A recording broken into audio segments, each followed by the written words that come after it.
श्री रसिकानंद प्रभु बैठे थे और कहें वे विवेक, मनुष्य जन्म का फल क्या है, मनुष्य जन्म की सार्थकता क्या है। बिनु सत्संग विवेक न होई, राम कृपा बिन सुलभ न सोई। विवेक का वर्णन कर रहे थे, विवेक वैराग्य का प्रतिपादन कर रहे थे, संतों की महिमा सुना रहे थे, भगवत भजन की नाम जप की महिमा सुना रहे थे। और महाराज जी यहां एक विशेष वाक्य है, कहें वे विवेक को कहानी प्रभाव है।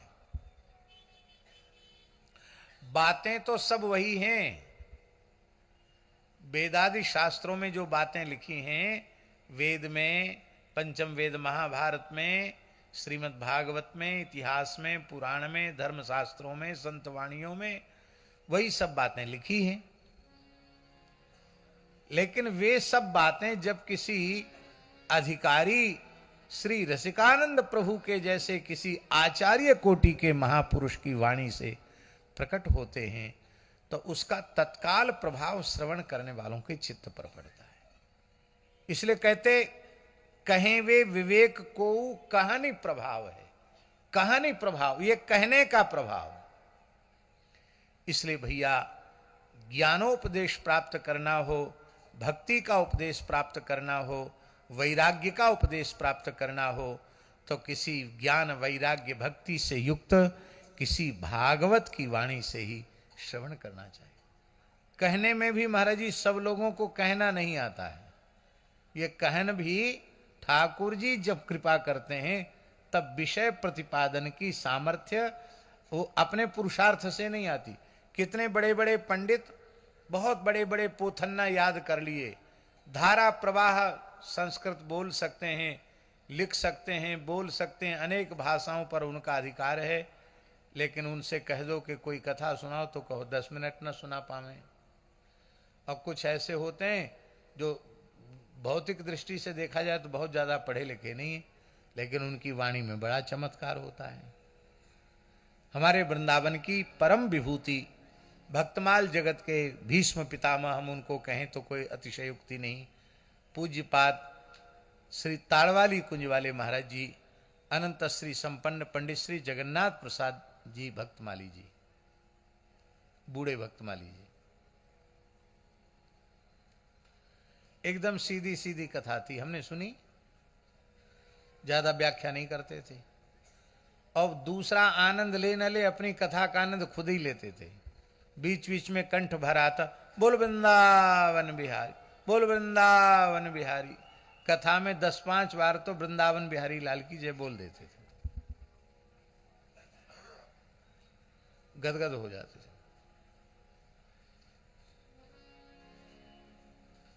एक बार पूज्य गुरुदेव भक्तमाली जी ने पंडित श्री राम स्वरूप दास जी को भेजा, जाओ ताड़वाली कुंज में पंडित जी की कथा सुने आओ। तो गए कथा सुनने। तो महाराज जी ने पूछा क्या सुन के आए? तो उन्होंने बताया, महाराज जी आज पंडित जी ने कथा तो कही नहीं, सबरी जी का प्रसंग कह रहे थे, बस एक वाक्य कह के रोने लग जाते थे, सांचे रांचे राम। क्या कहते थे? अब कहाँ का वाक्य भगवान जाने। सांचे रांचे राम, बोल वृंदावन बिहारी, सांचे रांचे राम, बोल वृंदावन बिहारी। बोले यही कह कह के रोते रहे और सब रो रहे थे, कथा तो आगे कुछ हुई नहीं। महाराज जी ने कहा इसी को कथा कहते हैं, इसी को कथा कहते हैं। कहानी प्रभाव है। हमने प्रत्यक्ष अनुभव किया। परम श्रद्धेय पूज्यपाद प्रातः स्मरणीय स्वामी श्री राम सुखदास जी महाराज अपने मुखारविंद से जो कुछ कहते थे, सीधे उनकी वाणी का प्रभाव हृदय के ऊपर पड़ता था। हमने कितने जीवों को देखा जिन्होंने कहा कि पूज्यपाद श्री डोंगरी जी की कथा सुनकर हमारा जीवन बदल गया और हम तीव्र गति से भजन में लग गए। ये कहानी प्रभाव है। विवेक को कहानी प्रभाव, कहने का प्रभाव। इसलिए प्रथम सुने भागवत भक्त मुख,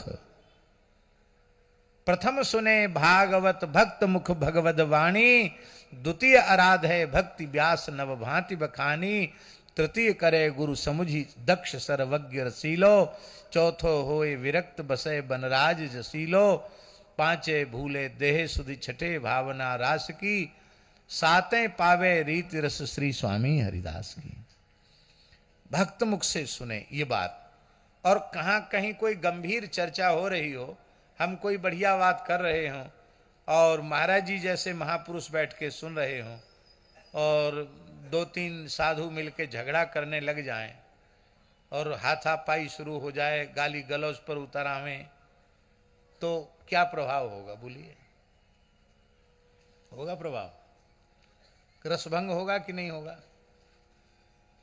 ऐसी ही घटना का उल्लेख है रसिकानंद प्रभु के जीवन चरित्र में, श्री प्रियादास जी ने वर्णन किया है। इसलिए मेरी प्रार्थना है सत्पुरुषों के, पूज्य जनों के निकट रहने वालों को बहुत अधिक सावधान रहना चाहिए, अत्यधिक सावधान रहना चाहिए। उनकी प्रत्येक क्रिया को सब देखते हैं और फिर उसका कितना बड़ा गलत संदेश जाता है, वो सोचते हैं कि हम लोगों पर तो प्रभाव पड़ गया, ये पास रहने वाले इन पर प्रभाव नहीं पड़ा।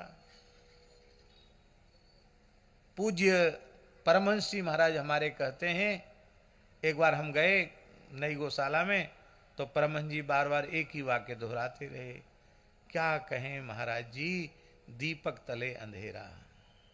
कहते रहे ना परमहंस जी, दीपक तले अंधेरा, दीपक तले अंधेरा। बोले अभी तो कुछ नहीं है, कोई पता नहीं है, बाद में रोना पड़ेगा। दीपक तले अंधेरा, बहुत सावधान रहने की आवश्यकता है। सूर्यश्याम गौशाला में कथा हो रही थी, सूर्यश्याम में, परासोली गांव में, और बड़ी सुंदर कथा हो रही थी। एक गौड़ीय महात्मा थे, बंगाली संत, नई अवस्था थी, खूब भजन करते, 3.5 लाख नाम नित्य करते थे। वो हमसे बोले महाराज हम ब्रज के बाहर तो जाते नहीं हैं, और ब्रज में जहाँ जहाँ आपकी कथा हो वहाँ हम आपके साथ रह सकते हैं क्या? हाँ प्रेम से, हम साधुओं को तो मना करते नहीं, कोई संत रहो, रहो प्रेम से कथा सुनो, कोई मना ही नहीं। और उस समय ब्रज में ही ज़्यादा कथाएं होती थी। और वो हमारे पास बैठकर चर्चा कर रहे थे, तब तक हमारे ही निकट रहने वाले 2 साधुओं का झगड़ा हुआ। बात ही बात करस बढ़े आई, लाठी डंडा उठ गया, और वो वहीं लड़ते लड़ते जहां हम चर्चा कर रहे थे वहीं आ गए। तो भगवत कृपा से मेरे चित्त में तो कोई क्षोभ उत्पन्न नहीं हुआ। हमने यही कहा कि यहाँ मत, यहाँ जगह छोटी है, यहाँ मत लड़ो, मैदान में जाके लड़ो। सन्मुख मरण वीर के सोहा, यहां मत लड़ो, वह बाहर जाके लड़ो। तो ये भगवत कृपा थी महाराज जी, वो झगड़े का मेरे चित्त पर एक अणु मात्र भी प्रभाव नहीं पड़ा। हम अपनी स्थिति में ही रहे, लेकिन वो जो महात्मा थे वो घबरा गए। बोले ना बाबा, ना बाबा, हम नहीं रहेगा आपके साथ। क्यों? बोले हम तो बहुत दुर्बल है, हमारा झगड़ा हो जाएगा, मार डालेगा, नहीं रहेगा। बोला हमारी श्रद्धा पूरी हो गई, अब जहां जहां मुझे पता चलेगा आपके पास नहीं रहेगा, दूर कथा सुनेगा और चला जाएगा। अपने मधुकरी मांग के राधे राधे करता है। बोलो भक्तवत्सल भगवान की। और दोनों का झगड़ा, उनमें से एक यहां विराजमान है, उनका परिचय हम नहीं देंगे। तो राम जी, बहुत सावधान रहने की आवश्यकता है, झगड़ा नहीं करना चाहिए। देखो, किसी के प्रति दुर्व्यवहार नहीं होना चाहिए। जिस किसी प्राणी के प्रति दुर्व्यवहार होगा, सेवक का अपराध सेवक का नहीं माना जाता है, स्वामी का अपराध माना जाता है। तो सेवक का धर्म है कि कोई ऐसी क्रिया भूल से न बनने पावे जिससे स्वामी की कीर्ति कलंकित हो, उनको लज्जा से सिर नीचा करना पड़े, अथवा उन्हें पीड़ा हो, उन्हें कष्ट हो, ऐसा कोई काम नहीं करना चाहिए।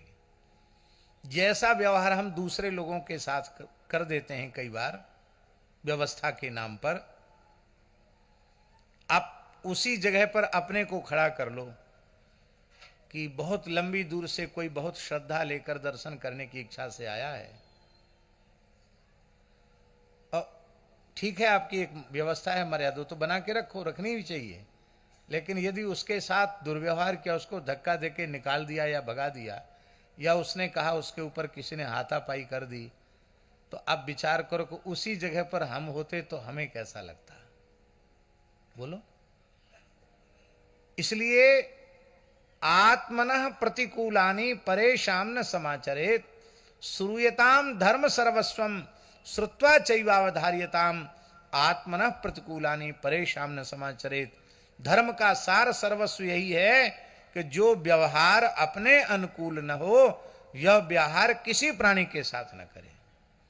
हमारे प्रति किसी ने भयंकर प्रतिकूल व्यवहार किया है तो भी साधु स्वभाव ये होना चाहिए कि प्रतिकूल से प्रतिकूल व्यवहार करने वाले के प्रति हम अनुकूल व्यवहार करें।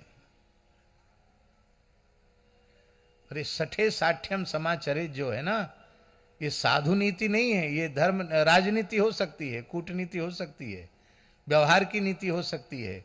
साधु की नीति तो ये है कि तो अपकार करे तऊ उपकार करे, यही जान लीजे रीझे रसिक नरेश हैं।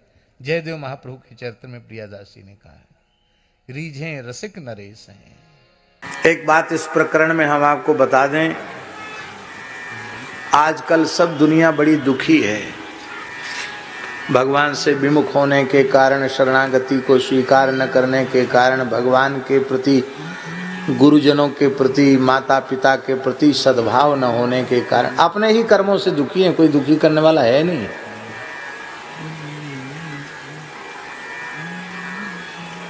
भारी समस्या में पड़े हुए लोग हैं और लोग पूछते भी, महाराज हम बहुत परेशान हैं, कुछ बता दो हमको, ठीक ठाक हो जाए, बढ़िया हो जाए।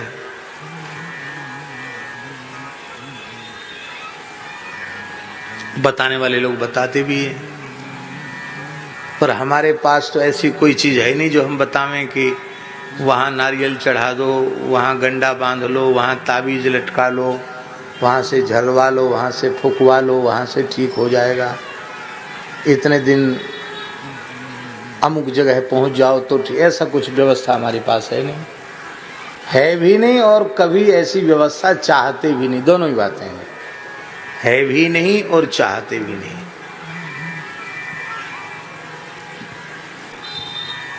हमारे पूज्य गुरुदेव श्री पहाड़ी बाबा महाराज बड़े विलक्षण महापुरुष थे, सिद्ध पुरुष थे, महान योगी, समर्थ सिद्ध पुरुष तो वे थे ही, अनेक दिव्य शक्तियां उनके पास थी। एक बार हमसे बोले कि एक ऐसा प्रयोग है, प्रतिष्ठा होगी, बहुत मान्यता होगी। अच्छा, तो बोले वो कोई ऐसी वैसी चीज नहीं, सामान्य प्रयोग है। और एक प्रयोग उन्होंने हमको बताया, ऐसा प्रयोग करो तो ऐसा हो जाएगा। ठीक है, धूना पर, और हम जाके साष्टांग किए, तो बस मेरी तरफ देखा और देखते ही बोलना शुरू कर दिया उन्होंने, इंद्री द्वार झरोखे नाना, तांता सुर बैठे कृथाना, आवत देखें विषय बिहारी, तुरते दही कपाट उधारी, रिद्धि सिद्ध बहु प्रेरे भाई, बुद्धि लोभ दिखावे आई, होई बुद्ध जो परम स्यानी, तिन तिन चितैन अनंत जानी। भगवान की प्राप्ति में, विशुद्ध ज्ञान और भक्ति की प्राप्ति में सिद्धियां बाधक हैं। क्या होगा? प्रतिष्ठा, सूक्री विष्ठा, बेकार बेकार। इस सिद्धियों के चक्कर में पड़े हुए लोग नरकों में जाते हैं। आग रोक दिया, पानी रोक दिया, उससे क्या फायदा हो गया? 10-20 हजार आदमी आ गया, कुछ पैसा चढ़ गया, उससे क्या फायदा हो गया? हम मन में सोचे लगे कि अभी तो 2-4 दिन पहले तो एकांत में बड़ी उन्होंने प्रयोग बताया, और अब ये नरक जाने वाली बात कह रहे हैं। अभी प्रयोग तो हमने किया ही नहीं। तो प्रयोग की एक वस्तु थी, कुछ नहीं, मिट्टी ही थी वो। तो उस प्रयोग की उस वस्तु को हम उठे वहां से थोड़ी देर बाद और उसको हम जमुना जी में ही पधराया है। हमने कहा लो सिद्धि देवी, हमने प्रयोग तो किया नहीं पर लो, तुदीयम वस्तु गोविंद तुभ्यमेव समर्पये। अब किसी से कुछ कहा नहीं हमने। दूसरे दिन फिर आके बैठे, शाम को बैठते थे थोड़ी देर उनके पास, तो हमारी तरफ देखते ही बोले वाह बहुत अच्छा हुआ, रिद्धि सिद्धि के चक्कर में नहीं पड़ना चाहिए, फेंक आए जमुना जी में। हमने कहा हाँ, वाह बहुत अच्छा किया, बहुत अच्छा किया, बहुत अच्छा किया, वाह हम तो परीक्षा ले रहे थे तुम्हारी। ऐसे त्रिकालदर्शी महात्मा कहने की, पूछने की, बताने की जरूरत नहीं।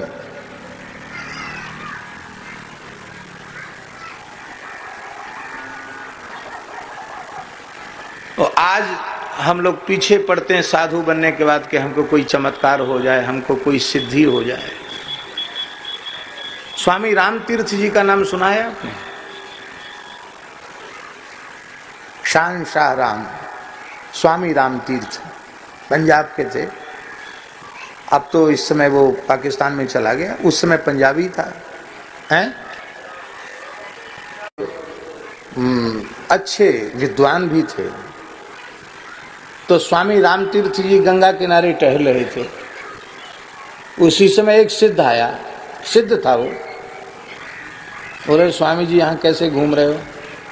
बोले हमको पल्ली पार जाना है, नौका के प्रतीक्षा में है, नौका आएगी तब जाएंगे इसमें बैठ के। अरे बोले किस बात के महात्मा हो? कपड़ा रंगा लिया, पहन लिया कपड़ा। अरे महात्मा तो उसको कहते हैं, अग्नि जल पवन सब पर अधिकार, उसको महात्मा कहते हैं। वो खड़ाऊ पहने थे महाराज, कमंडल हाथ में था उनके, खटपट करते हुए गंगा जी पे ऐसे चल के चले गए जैसे कोई जमीन पे चल के जाता है। सिद्ध था वो गंगा जी पे चल के चला गया। बाढ़ की गंगा जी, पल्ली पार खड़ा हो गया। थोड़ी देर में नौका आई, रामतीर्थ जी बैठ गए नौका में, पल्ली पार गए। अब वो सिद्ध पीछे पड़ा था कि इसको चिढ़ाएंगे, तो रामतीर्थ जी थे। तो नौका के पास ही वो सिद्ध खड़े थे। तो उन्होंने तुरंत अपनी झोली से 2 पैसा निकाला कि उसका किराया नौका था। नौका कितना किराया था? पार उतरने का 2 पैसा। तो उन्होंने 2 पैसा निकाला अपनी झोली से रामतीर्थ जी ने, और उस सिद्ध के सामने नौका वाले माझी को देकर कहा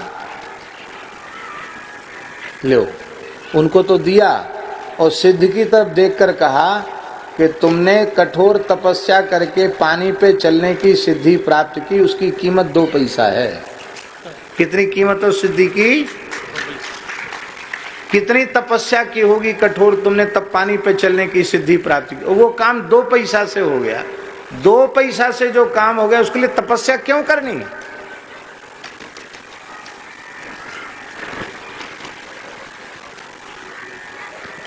समय आने पर महापुरुष कई बार दुष्ट के चित्त में परिवर्तन करने के लिए कभी भगवान की इच्छा से प्रयोग भी कर देते हैं, लेकिन सही बात यह है कि महात्मा तो महात्मा होते हैं। अभी स्वामी ने, रामदेव जी ने एक बात हमको बताई। स्वामी श्री भूमानंद परमहंस, अवधूत स्वामी श्री भूमानंद परमहंस जी के बारे में। यहाँ बेतवा और यमुना जी का संगम है, वहां गुफा में रहते थे बाबा। कुछ काल वहां गुफा में, मिट्टी की गुफा में बाबा रहे। तो किसी विषय को लेकर के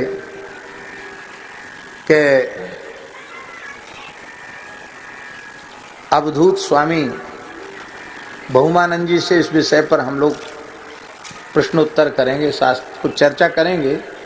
इस भाव से परम पूज्य श्री रोटी राम बाबा सिद्ध पुरुष और श्री परशुराम जी महाराज, वो भी इसी क्षेत्र के महापुरुष थे। ये दोनों महापुरुष गए जिस गुफा में बाबा श्री पूज्य स्वामी श्री भूमानंद जी महाराज विराजते थे, गए और जाकर खूब आवाज लगाई।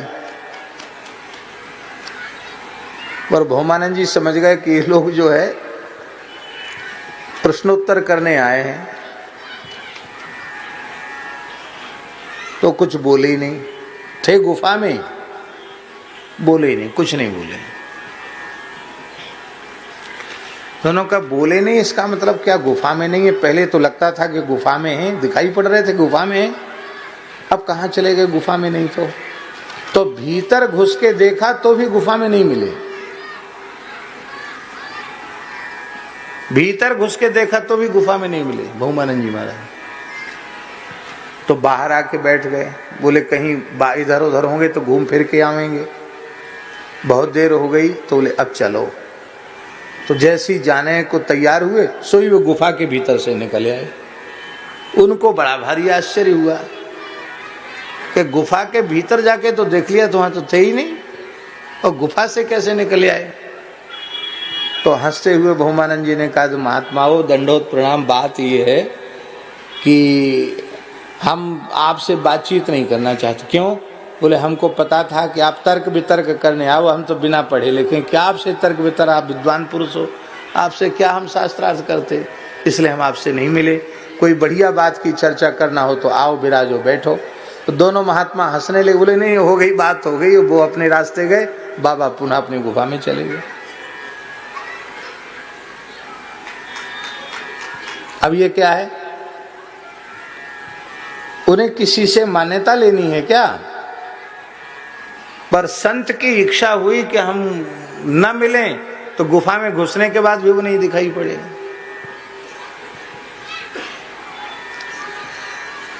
इधर सौराष्ट्र में एक जगह एक महात्मा थे रामानंद संप्रदाय के, उनका नाम था श्री रामदास जी महाराज। त्यागी बाबा लोग कहते थे उनको, बहुत अच्छे संत थे। वो ऐसे विलक्षण महात्मा थे कि राजा साहब दर्शन करने आए रामदास जी महाराज का। उन्होंने कहा राजा आएगा फिर तो लोग कहेंगे कि राजा साहब आए, तो तमाम जनता आएगी, भीड़ आएगी यहाँ। तो बाबा जी जिस आसन पर बैठ के भजन कर रहे थे उसी आसन पर बब्बर शेर बन के बैठ गए, बब्बर शेर। और जैसे ही राजा आए, उनके साथ सेवक युवक थे, निकट जैसे आए, हा करके उन्होंने दहाड़ मारी, पूरा जंगल कांप गया। और राजा के साथ कर्मचारी भागे वहां से। उस जमाने में घोर जंगल तो था ही, चले गए। जब दूर जा गए तो क्या देखा, वहां शेर वेर कोई नहीं, बाबा जी बैठे, लेकिन राजा आया नहीं, वापस चला गया। तो हमने नहीं देखा उनको, पर हमने प्रामाणिक लोगों से सुना है कि कभी वो वहां होते तो दिखाई नहीं पड़ते, कभी सर्प और कभी सिंह।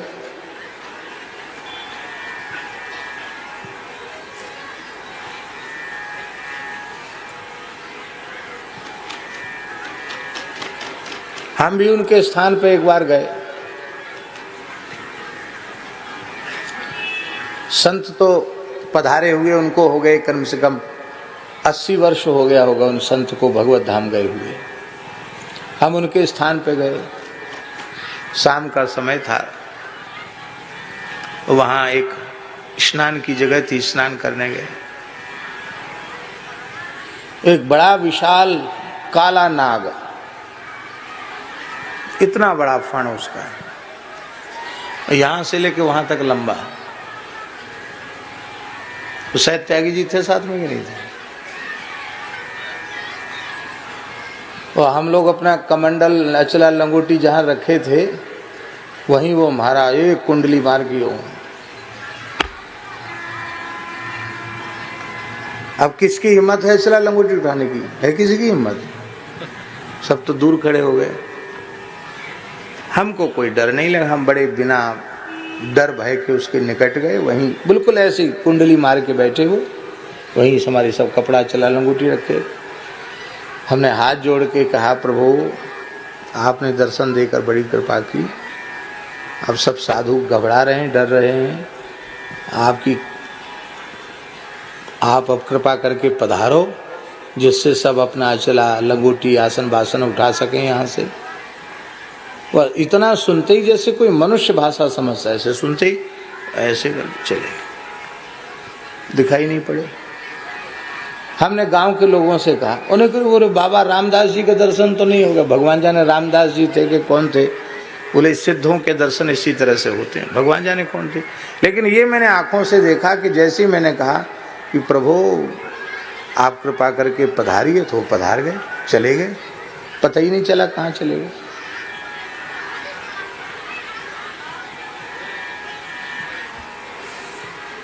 पर ये सिद्धियां कोई मंत्र तंत्र जंत्र की नहीं होती हैं, ये भगवान का नाम जपते जपते जपते जपते हैं। साधक नाम जपहि लय लाए, होहि सिद्ध अणिमादिक पाए। पर उनका वे प्रयोग नहीं करते हैं, सीधी सी बात है। बोलो भक्तवत। हाँ, तो हम निवेदन कर रहे थे, समस्याओं से ग्रसित लोग तमाम हैं, किसी के पास जाने की आवश्यकता नहीं है। आप प्रतिदिन सुंदर कांड के पाठ का नियम ले लीजिए, श्रद्धा पूर्वक सुंदर कांड के प्रतिदिन पाठ का नियम ले लीजिए, असाध्य समस्या का भी समाधान हो जाएगा। ये बिल्कुल पक्की बात है। सैकड़ों लोगों ने इसका प्रयोग करके देखा और प्रत्यक्ष अनुभव प्राप्त किया। मान लो उतना भी आप नहीं कर सकते हैं, दुख दारिद्र के कष्ट से त्रसित हो रहे हैं और एकदम गरीबी है, कर्ज में डूब गए हैं, उबरने का कोई साधन नहीं दिख रहा है, तो पूरा सुंदरकांड न करके केवल विभीषण शरणागति का भी नित्य पाठ कीजिए श्रद्धा पूर्वक। कहां से कहां तक नोट कर लो दोहा।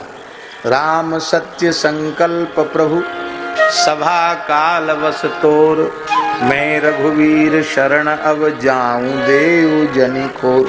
यहां से लेकर के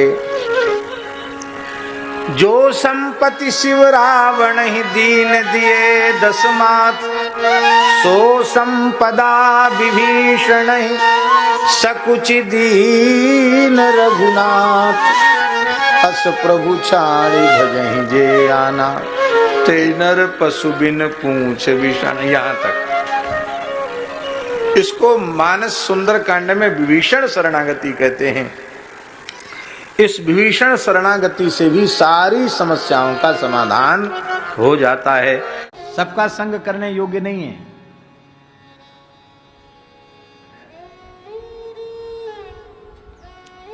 अब हम एक और घटना सुनाएंगे जो हमारे खास गुरु भाई की है, तो उसमें लंबा समय चला जाएगा और ये जो पद है उसकी चर्चा नहीं हो पाएगी।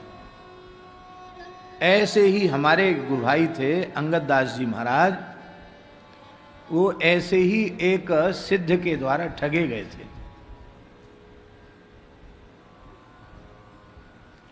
और दूसरी जगह नहीं, बरसाने में ठगे गए। आप सोचिए महाराज, यहां भी ऐसे ऐसे लोग रहते हैं।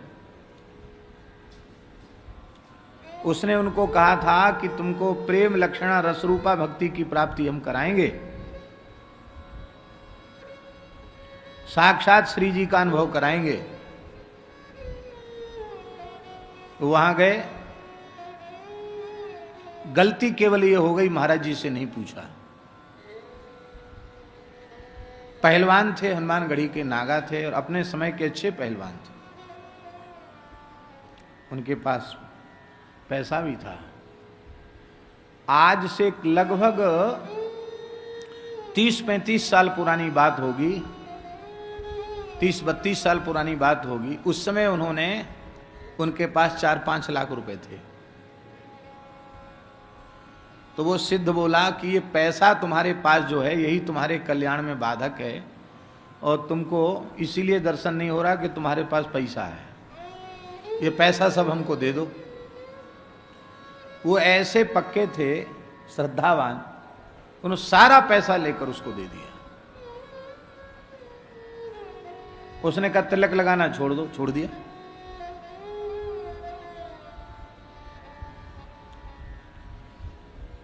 उसने प्याज खिला दिया। अरे बोले ये तो जमीन का कंद है, तो पोथियों में लिखा, सब बेकार की बात है। जैसे आलू है, अरवी है, ऐसी तो प्याज है। इसके भून के जो है इसकी चटनी, हमको महात्मा प्याज खा के ही सिद्ध हो गए। ये सब कुछ नहीं, भजन ही सब कुछ है। और वो तम्बाकू खाते थे सिद्ध, तो उन्होंने प्रसादी में तम्बाकू भी दे दी। बोले हम तो कभी खाते नहीं, गुरुजी हमारे मना करते। अरे बोले इसका नाम सुरती है, इससे सुरत लगी रहती है। उनका ऐसा समर्पण था कि वो भी उन्होंने खाई। पहले तो थोड़ा चक्कर वक्कर आया, बाद में उनको अभ्यास हो गया था। महाराज जी की बरसाने में कथा हो रही थी, हम भी साथ में थे गौरवन में। तो महाराज जी कैसे करुणामय थे, हम कह नहीं सकते। कैसी करुणा गुरुजनों में होती है। हम तो कहेंगे भगवान से भी करुणा में गुरुदेव आगे होते हैं।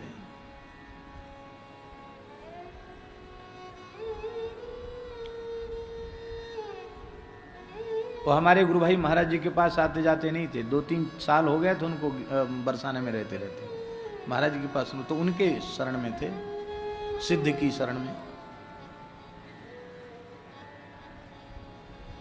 महाराज जी कहे हमसे, बोले पंडित जी अंगद दास से यहीं रहते हैं, तो चलें अंगद दास से मिलिया में। भगवान की कृपा से, राधा रानी की कृपा से, एक सिद्ध की कृपा उनको मिल गई है, हमने सुना है। तो सिद्ध होगा तो हम भी दर्शन कर लेंगे, नहीं तो चलो अंगद दास से तो मिल ही लेंगे। महाराज जी बोले चलो चलो। तो हम और महाराज जी 2 ही मूर्ति पैदल पैदल, सूलोखर है ना, सूलोखर है ना, सूर्य कुंड, तो सूलोखर की ओर चले। सामने राधा बाग आता है। तो राधा बाग जैसे ही पहुंचे कि श्री अंगद दास जी एक कमंडल भर के देशी चैती गुलाब, जो बढ़िया गुलाब होता है देसी गुलाब, पूरा कमंडल भर के गुलाब के फूलों का जा रहे थे।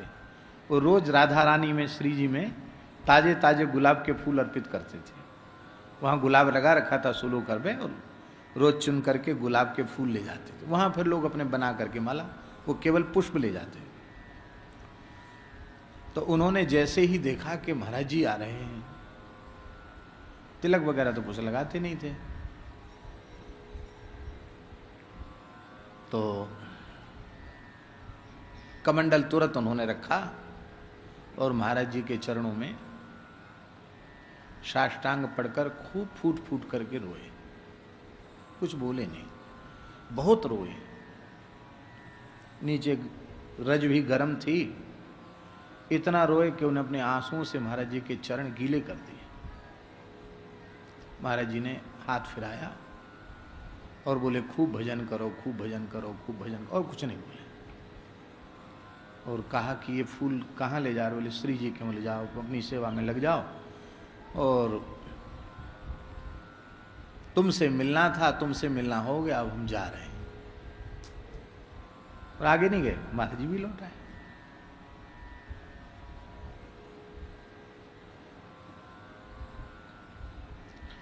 उसने अवधि दे रखी थी कि इतने समय में तुमको साक्षात्कार हो जाएगा। अवधि बीत गई, कुछ नहीं हुआ। चित्त में और अशांति बढ़ गई, पैसा भी सब खत्म हो गया। उनको लगा कि तो अच्छा हुआ, गढ़ी से भी गए, आगे गढ़ी में बढ़ने की संभावना थी वो भी खत्म हो गई, गुरुजी से भी दूर हो गए, और इसने अच्छा ठगा हमको। उनको क्रोध आया, तो उन्होंने उसको कहा भाई तुमने अब तक जो जो कहा था, एक भी बात तुम्हारी सच्ची नहीं निकली, सब झूठी निकली। एक भी बात तुम्हारी सच्ची नहीं निकली। तो हमने तो बचपन से जिन संतों का संग किया है, हम तो यही समझते हैं कि संत मन वाणी क्रिया से सत्य का पालन करते हैं, और तुम्हारी कोई बात सच्ची नहीं, सब झूठी, सब बहकाने वाली। इतने दिन के भीतर कहीं से चाहे जमीन बेच के, चाहे कुछ बेच के, कुछ करके, हमारा जो पैसा था ब्याज नहीं दे सकते, तो मूल मूल हमारा सब पैसा दे दो वापस, नहीं तो समझ लेना तेरी सिद्धाई। तो नागासाई भाषा हम बोलेंगे नहीं, हम कभी बोलते भी नहीं है, अशुद्ध शब्द घुसेड़ देंगे। उस सिद्ध ने क्या किया, उस सिद्ध ने कहा कि तुम तो बहुत नाराज हो गए, हम तो तुम्हारे धैर्य की परीक्षा ले रहे थे, लो ये जल पी लो, शांति आ जाएगी और अब तुम्हारा काम, अब हम कराएंगे तुमको साक्षात्कार। सच्ची घटना है बाबा, जल पीते ही वो पागल हो गए, बिल्कुल पागल हो गए।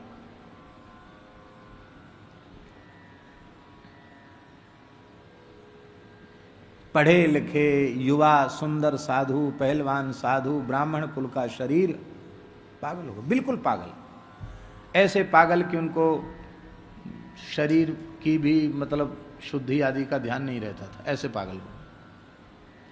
और उसी पागल अवस्था में वो सुदामा कुटी में महाराज जी के पास आए। ऐसी ऐसी भाषा का महाराज जी से प्रयोग कर रहे थे कि हम कह नहीं सकते हैं। और महाराज जी ने मुस्कुरा कर कहा, आइए श्रीमान जी, आओ महाशय आओ। वो उटपटांग बोल रहे थे। वहीं महाराज जी ने उनका आसन लगवाया। जैसे छोटे बच्चे की मां सेवा करती है, ऐसे महाराज जी उनकी सेवा में लग गए और बोले, देखो ये विक्षिप्तावस्था है, इस समय इस साधु के शरीर की रक्षा होनी चाहिए। हमने पूछा महाराज जी से, महाराज जी ऐसा कैसे हो गया? महाराज जी बोले, धन की बात कहकर कोई कल्याण की बात करे वो महाठग है, महाधूर्त है। कल्याण को कोई धन से खरीदा जाने वाली वस्तु है कल्याण। और महाराज जी ने कृपा की उनके ऊपर, धीरे धीरे धीरे धीरे वो ठीक हुए, महाराज जी की कृपा से ठीक हुए। और महाराज जी कहीं चले जाते तो महाराज जी के कमरे में रहते और हमको सोने नहीं देते। हम तो वैसे ही कम सोते हैं शुरू से ही, 1 बजे 1:30 बजे झकझोर के जगा देते हैं। लोगों ने तो यहां तक कहा कि जहां ये बैठते हैं वहां मत रहा करो, पता नहीं मिस आके कहीं नार दबा दें तो गला दबा दें, भाई पागलपन है। और हम वहीं रहने के, हम अपने आसन नहीं छोड़ेंगे। जगा कर क्या कहते, लाइट जला देते, फिर हाथ हमारा पकड़ लेते। महाराज जी के लिए कहते, इस बुढ़े ने सारी शक्ति हमारी उठाकर इस हाथ में रख दी। महाराज जी के लिए कहते, हमारा हाथ देखते इसके, कहते इस बुढ़े ने, महाराज जी के लिए कहते, इस बुढ़े ने सारी शक्ति मेरी खींच करके इस हाथ में रख दी, बोल तेरा क्या किया जाए। दांत में समसा के बोलते। तो हम उनको कहते कि आपको जैसे प्रसन्नता हुआ वैसा करें, आप हमारे बड़े गुरु भाई हैं। कहे, पंडित तेरी बातें सुन के क्रोध चला जाता है, बहुत दया आती है। फिर कहते, सांस भर के कहते, कोई बात नहीं, घी गिरा तो दाल में गिरा, और दाल का कटोरा तो अपने ही थाली में था, तुम भी तो हमारे ही हो। महाराज जी ने कुछ तुम्हें दे दिया तो कोई बात। मैंने ऐसी विक्षिप्त अवस्था थी उनकी। फिर जब वो बिल्कुल स्वस्थ हुए तो उनको बहुत पीड़ा हुई और उन्होंने रोकर महाराज जी से कहा कि हमें होश नहीं कि मैंने आपके साथ क्या क्या व्यवहार किया होगा, लेकिन ऐसा उपकार और कोई कर नहीं सकता। पर मैंने तो आपके चरणों को छोड़कर किसी को जाना नहीं, फिर मेरे साथ इतना बड़ा छल क्यों हुआ?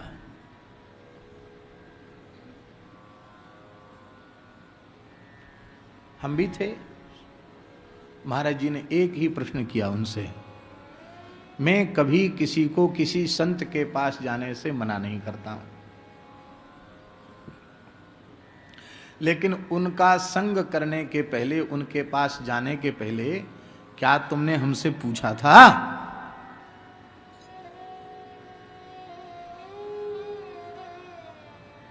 पूछा तो नहीं। तो तुम्हें कुछ ऐसा लगता था तो तुम हमारे पास आए? बोले उन्होंने मना कर दिया था कि बस वंचित हो जाओगे, कल्याण से कहीं मत जाना, हम जैसा कहें वैसा ही करो। हर हर महादेव से भक्तों को आप सबका मेरे यूट्यूब चैनल राधिका शरणम में स्वागत है। हमने मलुक पीठाधीश्वर पूज्य राजेंद्र दास जी महाराज के श्रीमुख से बहुत ही अद्भुत प्रसंग का श्रवण किया। महाराज श्री ने हमें श्रोता और वक्ता के बारे में बताया कि वक्ता कैसा होना चाहिए। अगर आपको ये वीडियो अच्छा लगा हो तो प्लीज़ वीडियो को लाइक कमेंट ज़रूर करें और ऐसे ही वीडियो देखने के लिए चैनल को सब्सक्राइब करें। हर हर महादेव। धन्यवाद।